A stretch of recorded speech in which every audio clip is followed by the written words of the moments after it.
talking freedom like a live wire. Ink dries fast when the crowd smells blood. Cold north wind saying enough's enough.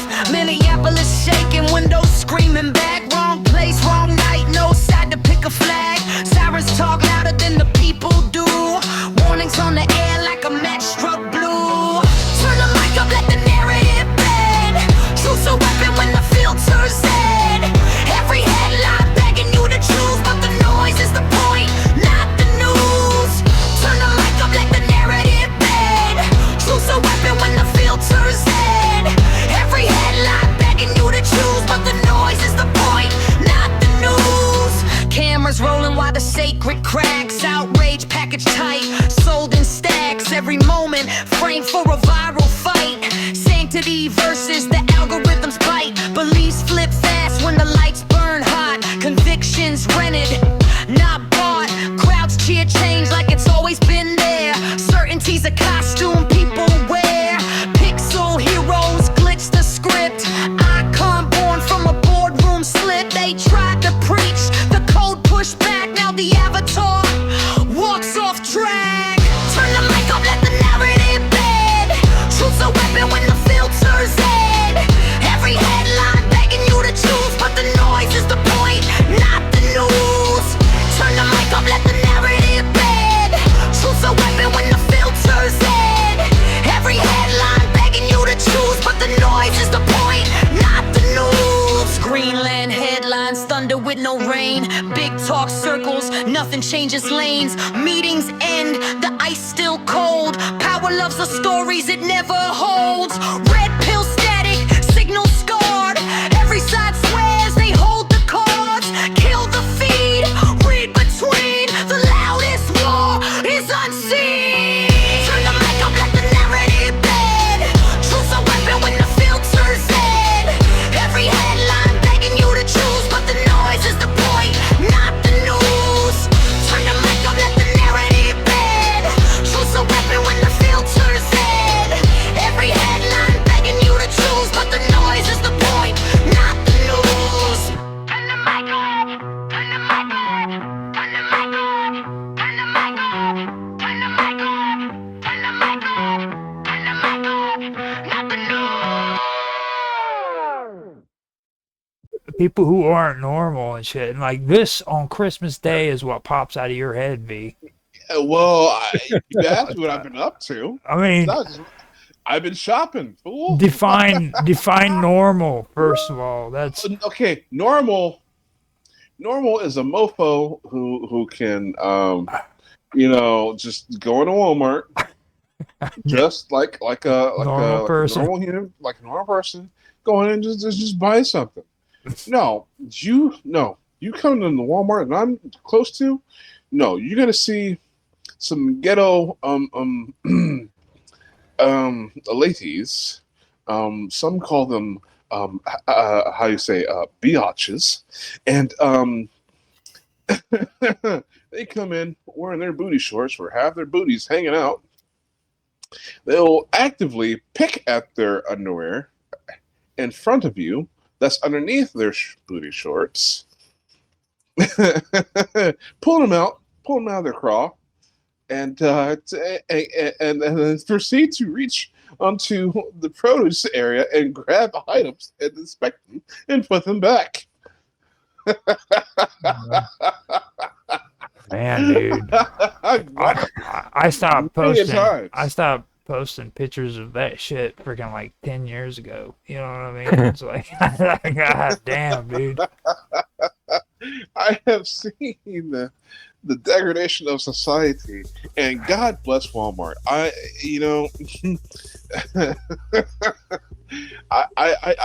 There are people that complain about Walmart, but I can't do it.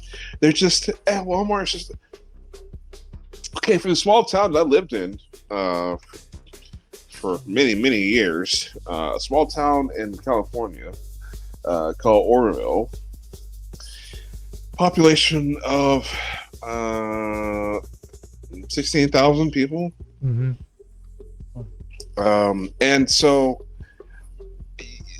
Walmart is pretty much Disneyland there. Walmart's Disneyland everywhere, dude. Well, no, but the bigger the town gets, the bigger the Walmart gets. You know what I mean? Well, but you can go to Oklahoma City. You've got amusement parks. You've got state fairs. You've got water parks. You've got things to do. You go to Kansas City and go to Walmart, and you're gonna see freaking water parks. You're gonna see a big Ferris wheel in the middle of the freaking. I'm dead serious, man. These people freaking are huge. Like the bigger the city or the town, the bigger the freaking Walmarts, man. I'm not. And the bigger the Walmart, the bigger the Walmart shoppers. Mm-hmm. Let's not forget that. What'd you say, Mark? The bigger the car park. Yeah. They got freaking shuttle buses to pick you up, take you to the front door and stuff in some places. Yeah. Again, that's what I hate about the US is the stupid zoning laws when it comes to what's residential and what's retail. Mm-hmm. You don't mix. Well, I kind of understand it, but at the same time, I don't agree with it either. You know what I mean? But like, there's pros and cons to that. Like right here, I'm like a block behind. Well, I'm in a residential area, and then like I'm a block over from a place where you can sell. I always get that term confused. What's it exactly is a block? A block is a city block. What's the biggest no UK definition? You know that squared area. You know that squared area that's within a city that goes around in the form of a square. Yeah, remember British cities are much more naturally formed. Yeah. They're not well, that, the block is technically from street to street with a cross intersection. Yeah. So okay, yeah. Well, the block can be that's the point. It's that the US streets are uniformed. And grid-like structures. More natural. Right. Yeah. Hold on. A lot of times, not all the time. I want to clear something up, too. Now, before you go any further, Mark, let me point out to you that England was the one who started that after freaking the Great Fire. They're the ones who actually did the zones for, like, city manufacturer. What was his name? There was a guy who I was always talking about. Zoning didn't really become a thing until the 70s, until the building of the Milton Keynes. Whenever I was talking about the Great Stank of London, remember? Whenever that was going on, there was that the London fire that took place. Maybe in London, yeah, maybe, but not elsewhere in the country. I forgot the name of the guy. You're talking about the he was the dude who freaking Newton had an issue with. Isaac Newton and him were constantly fighting. You're talking about the water pump guy, aren't you? Water pump bloke. Well, he was in charge of the Royal. What they call that? It's the scientific thing over there. Institute. You know what? Time. It is Christmas time. Hold on. It is Christmas time. And you guys bring up a great subject. You're talking Isaac Newton, and that's all, quantum gathering flavor here. Mm-hmm. But let me ask. So a fig is kind of like, it's a fruit, right? It kind of associated with like an apple, fig tree. Kind of, yeah. Well, I mean, you can. So there's these cookies called Fig Newtons. Sometimes they have like raspberry. Newtons is a company, it's a brand name. Fig Rose you're talking about. Fig Newtons is actually a brand. It's a corporate brand. It's a corporate brand, right? Yeah. So I thought that was kind of funny because fig, or you can replace that with apple, and you have Newton. Does anybody know the history behind that? No. I was just thinking about that. No, what's the history behind Fig Newton? I'm asking you guys. Oh, is that what inspired it? Isaac Newton? I did do some research on this back on. 18th century, 17th century. And yeah, it's a total like an English thing. You should know something about that, right? No. I saw a documentary not that long ago talking about the figs were the original apples of the Garden of Eden. So when Eve ate the apple, she was actually eating a fig. Well, well. Okay. No. I found the whole thing. The idea. Okay, Fig Newton originated in 1899 when Philadelphia baker Charles Roser sold his fig-filled cookie recipe to Kennedy Biscuit Company, who mass-produced them, naming the Newton after the town in Massachusetts due to their location and habit of naming cookies after local places, later becoming a Nabisco staple and evolving with new flavors. I think the original thing is actually British. It didn't originate in Philadelphia. So I'm totally ignorant on the topic here. It doesn't even come from England. It's a U.S. thing. I'm not sure. Fig Newtons are, but the original Fig Rose, in which they're a derivative of, or the same thing really, is a lot earlier. The Royal Society is the name I was thinking of. The Royal Society. He was the guy who ran the Royal Society before Newton.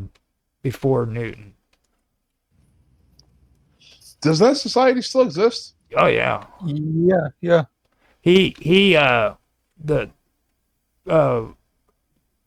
Newton took over and Newton hated him so much that his portrait, the only portrait he ever had that looked like him, that showed what he looked like, just mysteriously disappeared. Wow. Okay. Well, I knew you. So there's that Royal Society, which was total pain in the ass and really counterproductive to actual scientific progress, especially as they kept arguing that the Earth was the center of the universe. I'm sorry, of I guess the solar system. I don't know if they thought in terms of the universe, but the Earth was the center of the solar system. And so, yeah, great scientific society. And they ridiculed people. And it's not any different from the American medical. What is it? The American Medical Society? I don't know, something like that. Forgive my ignorance.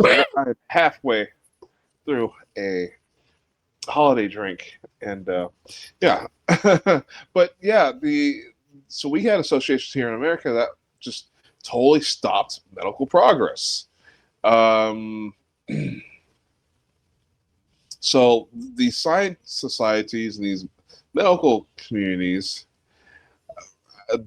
whose basically their purpose was to advance science and medicine, ended up perturbing it. Isn't that funny? I mean, I don't know. I always think of these in this sort of argument. I always think of the release and information on a steadied and controlled sort of means. After all, you don't want to tell people, I don't know, something so unusual. You don't say aliens are going to come down to Earth tomorrow without actually preparing the people for those aliens to come down to Earth. Okay, Robert Hooke was the man who started the whole thing about city designs with blocks and structured city designs. I never fit the mold you sold, never did what I was told. You chanted loud, you chanted proud, I hear the lie inside the crowd.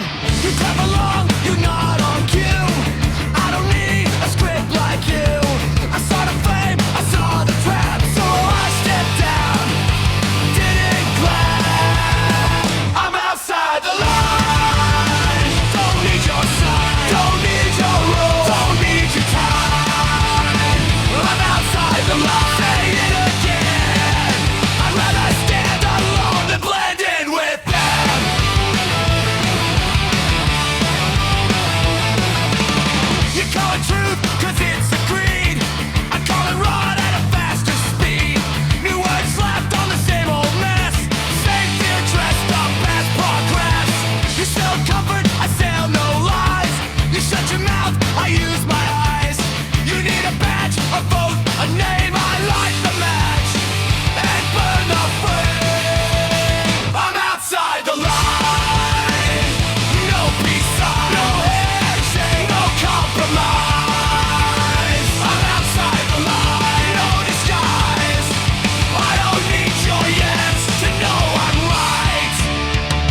after the Great Fire of London. And he was the guy that Newton had a dispute with and over optics and gravitational gravity and stuff.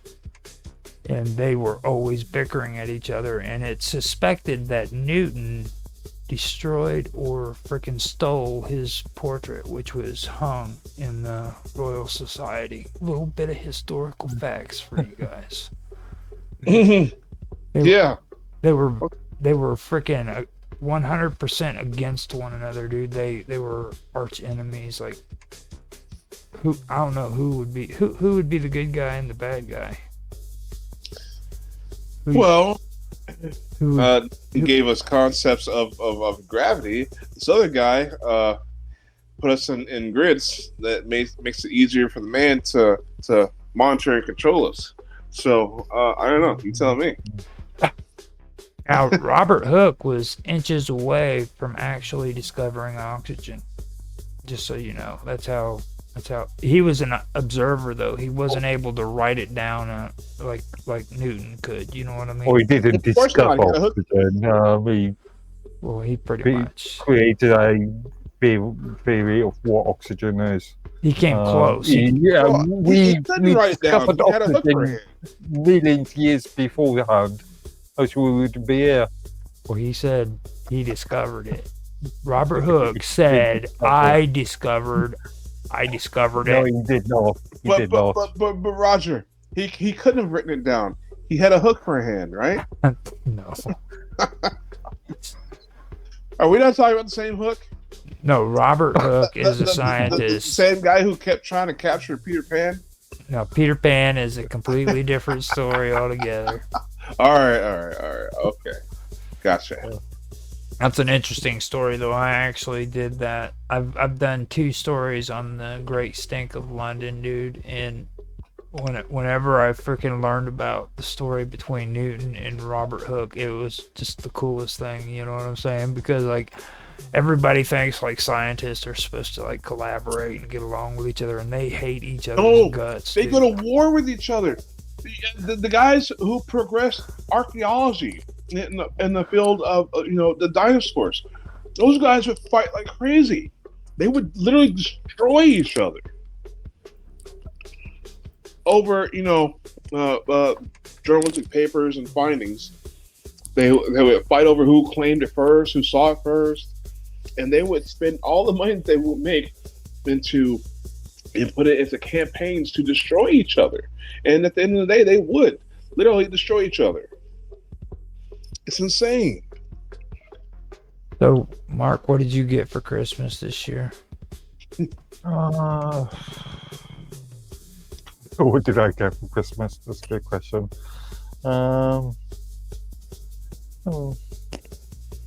You really have goodwill. Okay. I was going to say, you really have to think about it, dude. I got a few bits and pieces from family, but yeah. Yeah. Well, I mean, I got popcorn. That was cool. I got this. I got this cool freaking watch. It was from my dad. He put an inscription on it. He said that my mom ordered it before she passed away. Cool. I thought that was cool. The kids all had like I've told you before, my mom's a New Year's Eve baby. So on New Year's Eve, we had a birthday party for her. And we all met at this lawyer, Sam Mitchell, here in West Frankfort, has like a banquet room in his office. Where you meant Christmas Eve. And she's a Christmas Eve. Yeah, you said New Year's Eve. I was just thinking. Sorry. Sorry. Yeah. So we all went down there and had a birthday party for her. And it was weird because both my sons showed up. I felt really weird about that. It's the first time I've had them both in the same room. Okay. It's funny to think, no slight against you, sir, really. But you having a son? I have 2 of them. Oh boy, I can't wait to meet those kids. Well, see, the thing of it is they are completely like different than what I am. You know what I mean? Like I'm actually I talk more. and I'm more sociable in a sense. Uh-huh. But like those two freaking they don't even like to talk to one another, you know what I mean? It's like shit, dude. Like they know about one another and they've been introduced to one another because they come from two different moms. Okay. But they really don't want to freaking meet and hang out. You know what I mean? Well, you know what? I'm was what I phrase as an affair baby, and I'm not close with the main branch of the family at all. So, yeah, I can definitely understand that. It's pretty strange to me. I have a hard time wrapping my head around it, to be honest. Like it really is a strange thing when you see two brothers that don't really want to get to know one another. You know what I mean? It just seems it's really weird. And then we got you being the womanizer that you are, slinging your seed everywhere. Why you got so many kids everywhere? I just have two of them, and they're both males, so I did a good job. Well, there you go. Well, nature rewards those who reproduce the fastest. I'm just saying, like, if you had a choice, 2 boys or 2 girls. Oh, 2 boys, no problem. It's so much easier to raise a boy than a girl because men have to go through this whole concept of having hellish suffering through the physicality of our environment. Women don't have that. I don't know. You and I, we got to be strong. We got to be able to lift something. We got to be able to bench press, 500 pounds. We got to be able to open the jar of pickles, right? That the woman can't do. We have such physicality in the hills that it's just you're never going to put that on a female. You're never going to put that on your daughter. Well, I mean, it's like women get offended by hair and stuff like that, but I don't understand that at all, because I just got offended by hearing that shit. So you're telling me that my only value is freaking opening pickles and shit, dude? Lift stuff. You, as a man, your only responsibility is to lift stuff and open pickles. Yeah. You don't know how many times I just have a woman just coming up to me and just, hey, open this. Okay. I literally traveled here to Rockford in northern Illinois from Tucson with a lady and sort of her bodyguard / companion. And things like opening up the U-Haul truck with the lock that she has because she doesn't know how to work the lock. I'm literally her open this guy. That's horrible. Well, I think it's flattering, but he thinks it's insulting. Well, I mean, to me, it just like that's your only value. You know what I'm saying? And it's like freaking women, dude. I was talking about that the other day about pumping gas. Okay. It's like freaking women, man. There's very few women who actually know how to pump their own gas. Yeah. You know what I mean? So there are. There really is very few of them. Like the majority of women don't even know how to do it. And like, well, it's funny that you say that because I've never heard of, and I've always seen it on TV. People drive up to the gas station and somebody's there to pump their gas. I've never seen that anywhere. I thought that was in the US, that's not in the UK. And also, because I've never driven in my life, not you're in Europe, and because I've never had a driving license, I've never actually needed to pump gas or petrol. I still picture you on like a 10-speed running around town and shit with a little basket on the front. The thing about Europe, I walk most places, I'd say, to be fair. the thing about Europe, it has such great public transportation, and just getting from one spot to another is just so easy because of the way the cities are designed. Well, he's in a small town, though. Public transport. We spend a lot more money on public transport in the UK. Well, your trains too are all they've got those. The trains are great. The trolleys are great. Mhm. I love it. I love Europe. They got that electrical line that runs right above it, and it's all ran off of electricity. That's so cool. Not very common in the UK. It's not that common in the UK. No. I lived in Poland for at least 8 years, and my God, it was so awesome because I had it sucks being here in the States because like I'm a broke chump, but over in Poland, I'm a middle class citizen. Like I have enough money to even pay to have my own driver, right? So you can literally get from one side of the town to the other because of taxi or bus lanes. And then on top of it, you have the trolleys, which I prefer the trolley because it's no stress. You don't have to worry about cops pulling you over. Not that you would have that problem in Poland. You don't have any liability. You know, having to have a license and driving insurance and all that. And the trolley goes everywhere. Literally, like everywhere. But you have to be an idiot. Well, I mean, you would literally, living in Europe, you have to be an idiot to have your own car, to have to pay for insurance, have to pay for registration, to have to pay for gas prices, have to pay for car repairs when you're sitting in traffic. Because when I'm on the trolley or I'm on the bus or I have my driver taking me around places, we're in the fast lane, the unobstructed lane, and I get around town anywhere I want to go faster than anybody who owns a car. It's so pointless having a car in Europe. Some countries are better than others. I did a report not that long ago about Germany, and German public transport sort of really collapsing. It's really bad at the moment.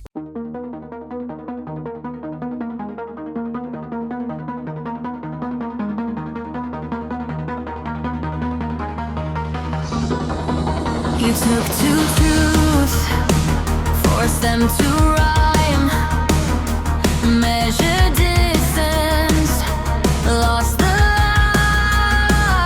If both are right, then who survives when guidance forms from archive lies?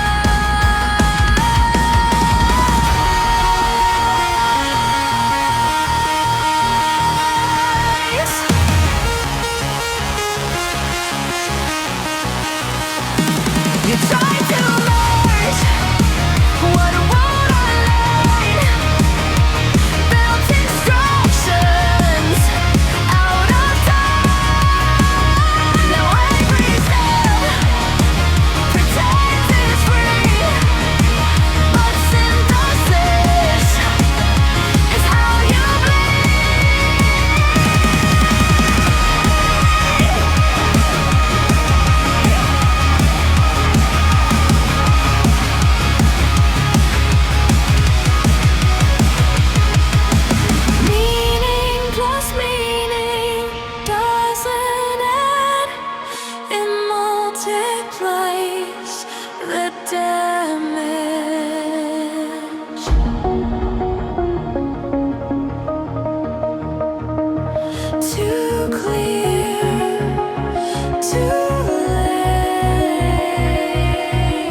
but in other parts of Europe, I think, funny enough, Italy. I've been through Germany. I've been through the UK, and my favorite spot thus far was where I lived. Was in Poland. Yeah, and so, and I still have this. I don't know where I get it from. I just want to call you Mr. Edinburgh for some freaking reason. It's just like your new nickname now. It sounds sophisticated, and I know I've never heard of an Edworthy before, but I like the sound of that too. It's just not as common or as fixed in my brain as Edinburgh for some reason. Okay. So I have to fight that urge to call you Edinburgh. I don't know. Edinburgh or Edinburgh, as in Scotland. Oh. Yeah. A Scottish? Edinburgh. Oh, okay. Yeah, Edinburgh is a city in Scotland. Now, that must be fascinating, actually, having to distinguish, because the UK is such a small island. Relatively, okay. Yeah. I mean, as far as you want to, when you think about nations, it's a small island. So, well, I don't know. Is it? I mean, it's not Greenland. It's not. It's Greenland, quite large, actually. Yeah, it's not the smallest country in the world. I actually messed up because I list of Ireland, which I know technically is a separate nation. Is Scotland a separate nation as well? I had a long conversation about this with Rhea on Elements not that long ago. Scotland, the United Kingdom of Great Britain and Northern Ireland is a union of countries. Right. The kingdom. Right.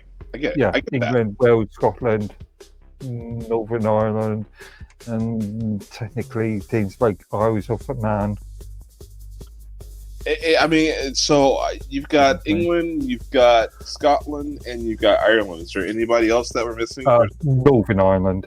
Yeah, they're separate. And Wales. And Wales. Wales. Yeah. Now, is Wales different from England? Yeah, it's completely different. Yeah. Okay. It has the same. It has the same respect as what Ireland and Scotland does. Like it's its own separate entity. Okay, so that's why you have royalty of Wales. Well, Wales actually rules in England. Like that's that's where the royal line actually. That's where the royal family's from. Yeah, that's where the royal line comes down. Okay, not Germany. Well, let's not get all. Let's not. Yeah, you got to intermarry with the. Well, I know where Mark's going with that. Like that goes even farther back. Like he's talking all freaking Welsh and shit. And what's the ones with the mounds? The mouse. The pagan mounds. Oh yeah. Right. Okay. Picts. The Picts and Celts. Yes, the Celts. Oh God, yeah, the Celts. If you really want to get crazy, start talking about the Celts. You know? And what? And them, they're druids. Druids were like New Age compared to the Celts, dude. I mean, like that was like the last part of the whole deal. Like the Celts go even farther back. When you hear about like naked chicks with freaking deer horns on their heads doing like ritual ceremonies and fire and stuff. That's that's mythology, token mythology.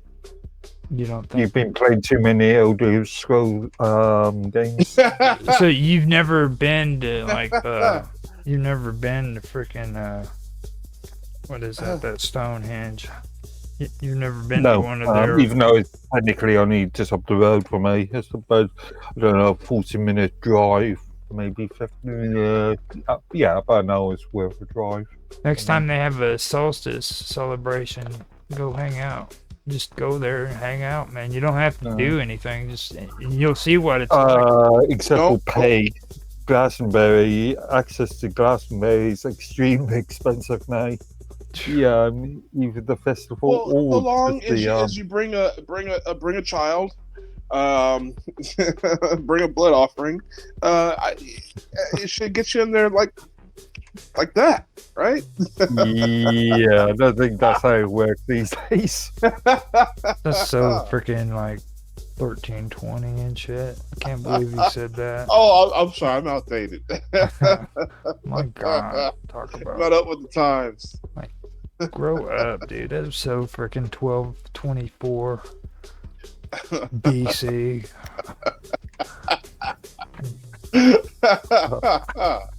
Well, you know. Yeah, I mean, I'm cool with like ancient history and stuff, but there's just a little bit. That's like going a little too far, man. Shit. Well, just wait till we start talking about Moloch. Goodness gracious. Everybody does that just to piss me off. Well, talk about Moloch like it's actually real. You know what I mean? Come on, dude. Like, are you freaking that stupid?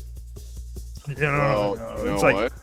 Most people are. Don't get me wrong. I just think that I'm just telling you. I'm being honest. That's what I think. I'm like, you honestly believe that shit? Well, and you know, it's funny because you want to talk about Canaanite deities. People, you want okay. So the Bible. People don't realize this. The Bible has multiple deities in it. Okay, this whole talk about a one God thing is it's a lie because now see, if you don't get out of hand, I will actually put this onto the freaking recording. Well, just to let you know, I'm just letting you guys know there are multiple gods in the Bible. Just look it up, and they'll say, Baal is a demon. Yeah, I get that Christianity demonizes previous. They'll cannibalize and then demonize previous religions, partial elements of it. So Baal was a storm god, right? But so was Yahweh. Yahweh was also a storm god. So you have like this battle of the gods. There was the divine council, for example, many gods, divine council, and this divine council, El, you know, like the grandfather of the gods. He's sort of like Zeus, who gives supreme power to Yahweh and demotes all the other gods to demons. It literally does it in the Bible. So it's like, and Yahweh had a wife and or mother, because El had a wife, and it is interchangeable with Yahweh, whose mother became his wife. And it's kind of weird if you truly read the Bible. If you really know because you'll go to church and they don't talk about these things. They talk about what will get you to put tithings in the basket. That's what they'll talk about.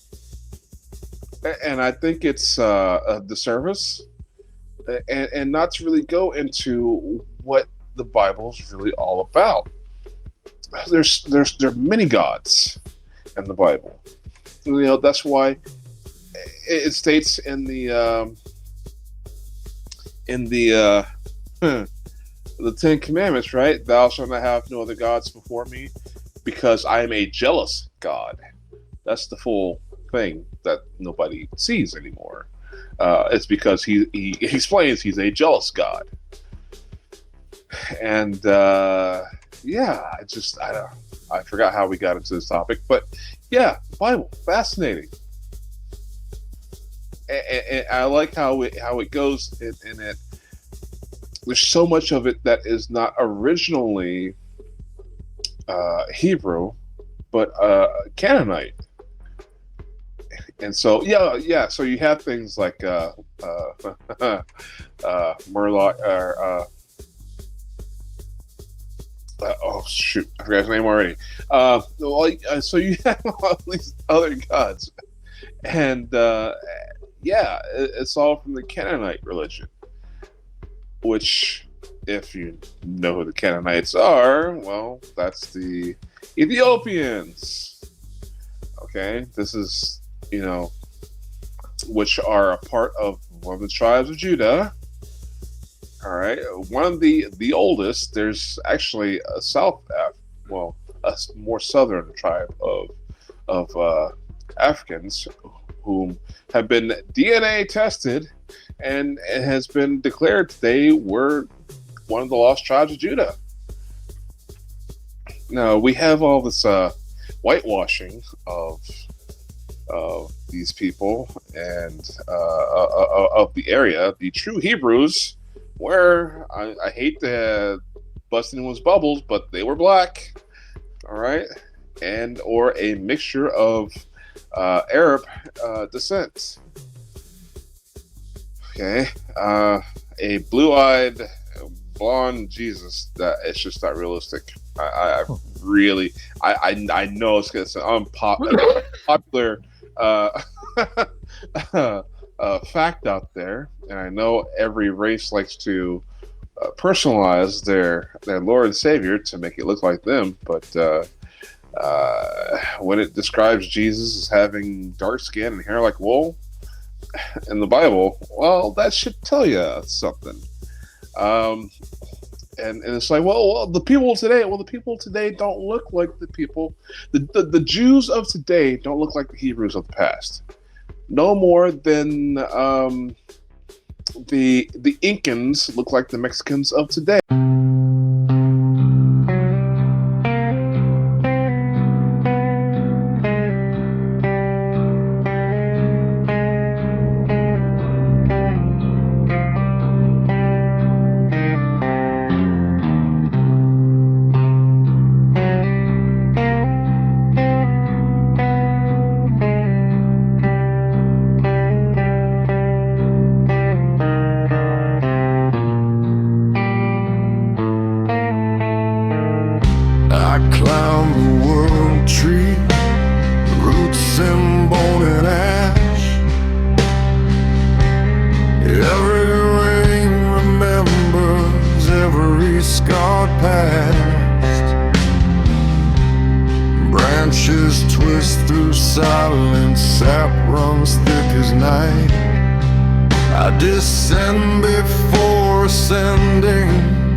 Say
measured, every breath is weighed. The dark keeps close account of the choices that I made. They promise me an ending, they offer me a need, but something walks beside me that they cannot see.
Names.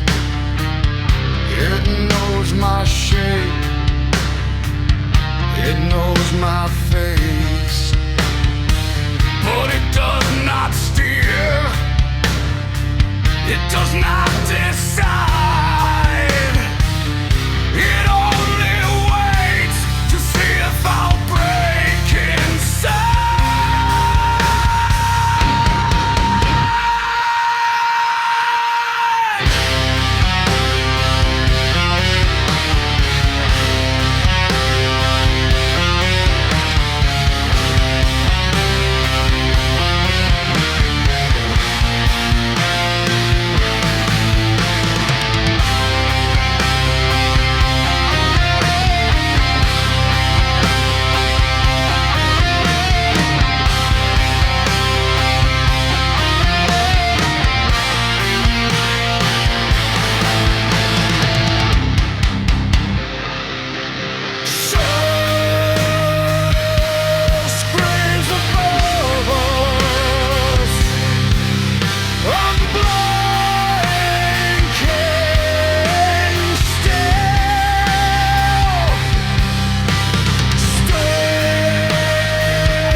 there was a mixture of cultures. You have the Spaniards go and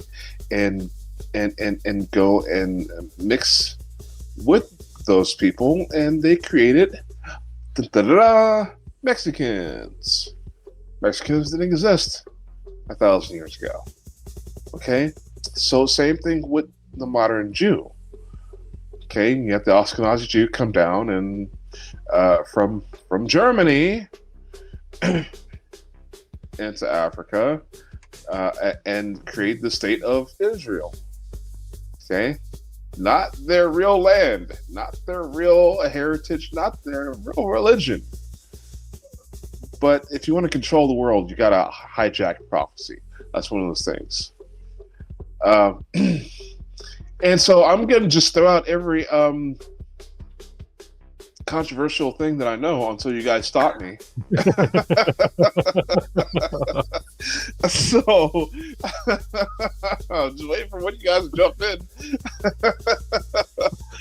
Wait for you guys to say heresy.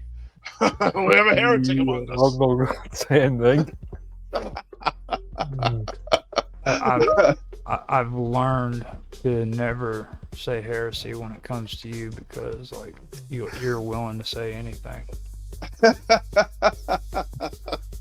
Well, if it's the truth, sure, why not?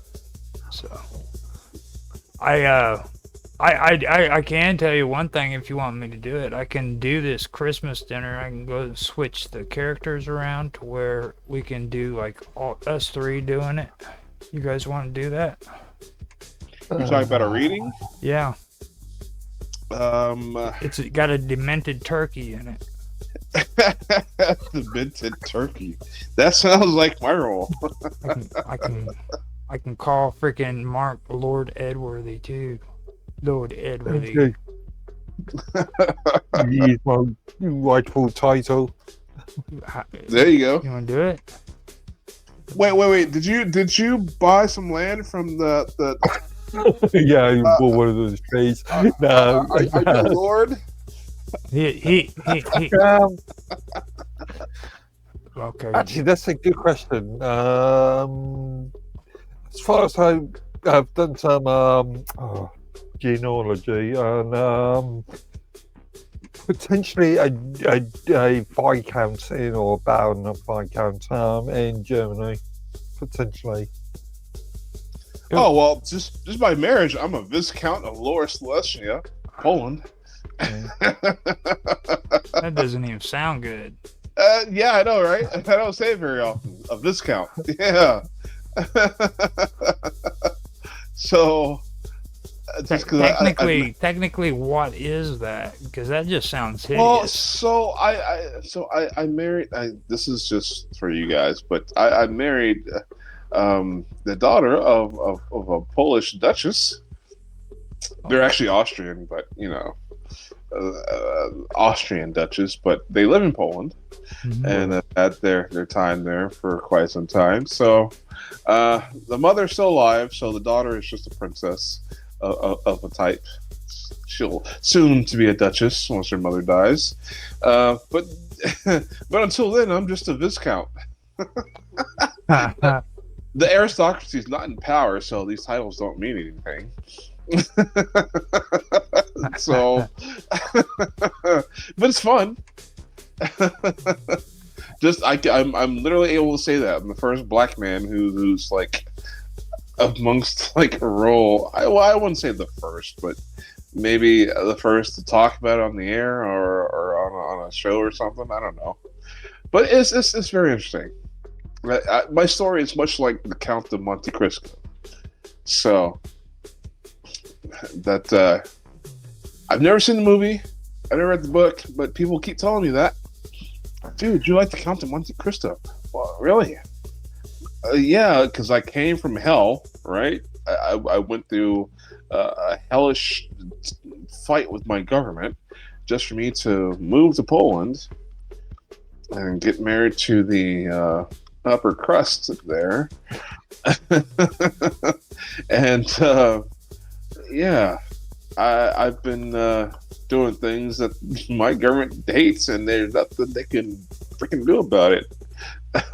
Unless they want to go to war with me again, which I will win. And you were talking shit on me, dude. Well, I'm not the kind of person that you mess with. That sleeps around or nothing. Well, so as you know, let's just say I'm a self-proclaimed expert in psychological warfare. I've never lost a fight, physically or psychologically. You don't screw with me. It doesn't matter how big you are. I'll find your weakness. Like the NSA. I started reverse engineering some of their technology after they started screwing with me, right? They don't screw with me anymore. What does that have to do with sex, dude? I mean, Sex? Because I have. You know what? I think one of the reasons why I got targeted is because I'm